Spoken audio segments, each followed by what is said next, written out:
រាជរដ្ឋាភិបាលចេញអនុក្រឹត្យផ្ទេរតំណែងអភិបាលខណ្ឌ2រូបនៅរាជធានីភ្នំពេញ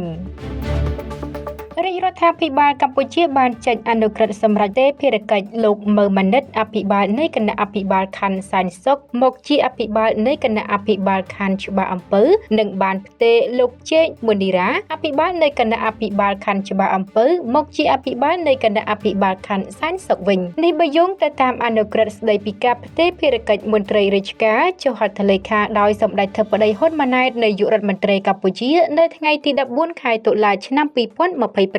យោងតាមអនុក្រឹត្យខាងលើនេះបានសម្រេចមាត្រា1ត្រូវបានផ្ទេរភារកិច្ចមន្ត្រីរាជការចំនួន2រូបឲ្យទៅកាន់មុខតំណែងជាអភិបាលនៃគណៈអភិបាលខណ្ឌក្នុងរចនាសម្ព័ន្ធរដ្ឋបាលខណ្ឌនៃរាជធានីភ្នំពេញដោយមានរាយនាមដូចខាងក្រោម1លោកមើម៉ាណិតឋានន្តរស័ក្តិឧត្តមមន្ត្រីថ្នាក់លេខ2ពីអភិបាលនៃគណៈអភិបាលខណ្ឌសែនសុខឲ្យទៅកាន់មុខតំណែងជាអភិបាលនៃគណៈអភិបាលខណ្ឌច្បារអំពៅ2លោកជេកមុនីរ៉ាឋានន្តរស័ក្តិឧត្តមមន្ត្រីថ្នាក់លេខ3ពីអភិបាលនៃគណៈអភិបាលខណ្ឌច្បារអំពៅឲ្យទៅកាន់មុខតំណែងជាអភិបាលនៃគណៈអភិបាលខណ្ឌសែនសុខគូបញ្ជាក់ថានៅក្នុងពិធីប្រកាសចូលកាន់មុខតំណែងអភិបាលនិងអភិបាលរងនៃគណៈអភិបាលខណ្ឌដែលត្រូវបានធ្វើឡើងនៅព្រឹកថ្ងៃទី14ខែវិច្ឆិកាឆ្នាំ